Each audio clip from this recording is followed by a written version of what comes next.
হাসপাতাল থেকে বেআইনিভাবে ভুরি ভুরি বার্থ সার্টিফিকেট দেওয়ার অভিযোগ। বেআইনিভাবে সার্টিফিকেট দেওয়ার অভিযোগ খড়গ্রামের বিএমওএইচের বিরুদ্ধে।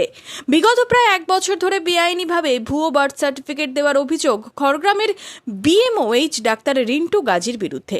জানা গেছে, সার্টিফিকেট পাওয়া অধিকাংশই খড়গ্রাম এলাকার বাসিন্দা নন। কেউ নদিয়া, কেউ হুগলি, কেউ উত্তর 24 পরগনার বাসিন্দা।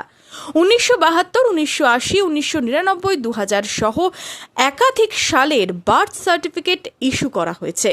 তার বিরুদ্ধে ওঠা অভিযোগ নিয়ে কি সাফাই দিয়েছেন খড়গ্রামের BMOH doctor Rintu Gazi. Hand signature নেই, এটা ডিজিটাল সিগনেচার। আমি তো আমার ডিএসসি ইউজ করি, আমি চাইছি আমার ডিজিটাল সিগনেচারটা দেখা হোক। আমি চাইছি আমার ডিজিটাল সিগনেচার নিয়ে তদন্ত করা হোক। এই ডিএসসির সঙ্গে ডিএসসি মিলে আমি অবশ্যই পানিশেবল। তাদের সাথে আমাকে অভিযোগ করেনি, তাদের সঙ্গে আমাকে স্যার একটা ভিজিট এসেছিল, বলছে একটা সার্টিফিকেট এখন ইস্যু হয়েছে, আমি সাথে জানি না। আমি স্যার যখন ভিজিট এসেছিলেন জেলা থেকে, জেলার আধিকারিকরা, জেলা মেডিকেল 2 স্যার এসেছিলেন, উনি স্যার বলে দিন সার্টিফিকেট একটা ইস্যু হয়েছে, তো দেখে নিয়ে কী হলো বা কেন হলো জিনিস। আমি বলছিলাম স্যারকে, স্যারকে লিখে জানিয়েছিলাম এটা আমার সার্টিফিকেটটা আমার নয়। এই স্যারের সঙ্গে ছিল, আমি সেটাও ডিটেল জানিয়েছিলাম যে এটা আমার ডিএসসি ইউজ করা হয়নি স্যার, অন্তত ঘটনার ইনকোয়ারি পূর্ণ।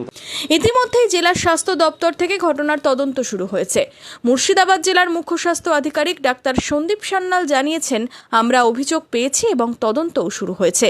অভিযোগটা আমরাও শুনেছি, আমরা দেখছি, তদন্ত করে দেখছি, দেখে বলতে পারবো, ডিটেলসে ইনভেস্টিগেট করে বলবো। কিভাবে মাসের পর মাস এই জালিয়াতি চলছে তা নিয়ে প্রশ্ন উঠতে শুরু করেছে। স্থানীয়রাও এই নিয়ে সোচ্চার হয়েছেন। খড়গ্রাম ব্লকের যে হসপিটালটি আছে, যে বিএমএইচ আছে, তিনি তার নামে শোনা যায় বেশ কয়েক বছর ধরে জালি বার্থ সার্টিফিকেট তিনি তৈরি করছেন। অন্য যে সমস্ত হসপিটালের বাচ্চারা জন্মগ্রহণ করছেন তাদের বার্থ সার্টিফিকেট তিনি খড়গ্রাম ব্লক হসপিটালের নামে চালাচ্ছেন এবং জাল সই করছেন। তিনি এই ভুল কাজটা অনেকদিন ধরে করে আসছেন।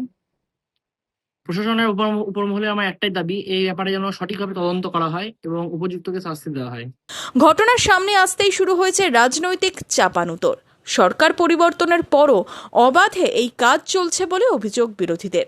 বাংলার বিভিন্ন প্রান্তের মানুষের বার্থ সার্টিফিকেট এখান থেকে ইস্যু হয়ে যাচ্ছে। আদেও তারা খড়গ্রাম হসপিটালে জন্মগ্রহণ করেছেন কিনা, বার্থ সার্টিফিকেট দেওয়ার সরকারের যে নিয়ম, যেখানে ডিলে বার্থ কোনো মতেই স্বাস্থ্য দপ্তর দিতে পারে না, তার আলাদা প্রক্রিয়া আছে, সেখানে 5 বছর 10 বছর আগে জন্মানো লোকেরও এখানে সার্টিফিকেট হয়ে যাচ্ছে। কিভাবে হচ্ছে আমরাও অবাক হচ্ছি। এই যে অবৈধ সার্টিফিকেটের যে চক্র তৈরি হয়েছে, যে দালাল রাজ তৈরি হচ্ছে, হাজার হাজার টাকার বিনিময়ে যে ভুয়ো সার্টিফিকেট ইস্যুর অভিযোগ আসছে আমাদের কাছে, জানি না ইস্যুর সত্যতা কতটা।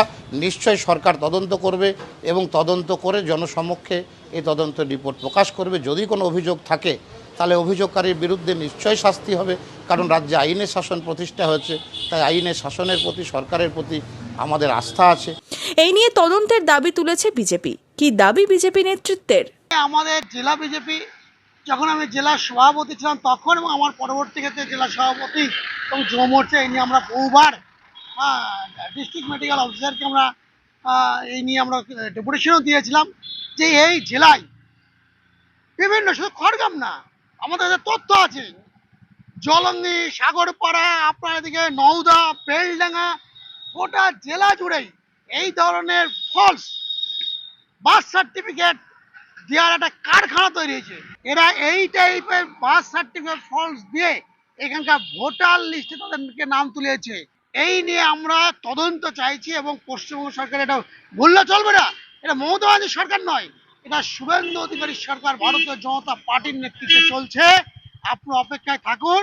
এই জেলাতেও, মুর্শিদাবাদেও, নদিয়ায় এই ধরনের দুর্নীতি, এই ধরনের জাল কারবার আরও আপনারা জানতে পাবেন। এখন দেখার অভিযুক্ত বিএমওএইচের বিরুদ্ধে কি ব্যবস্থা নেয় প্রশাসন। Bureau report, Madhyabanga news.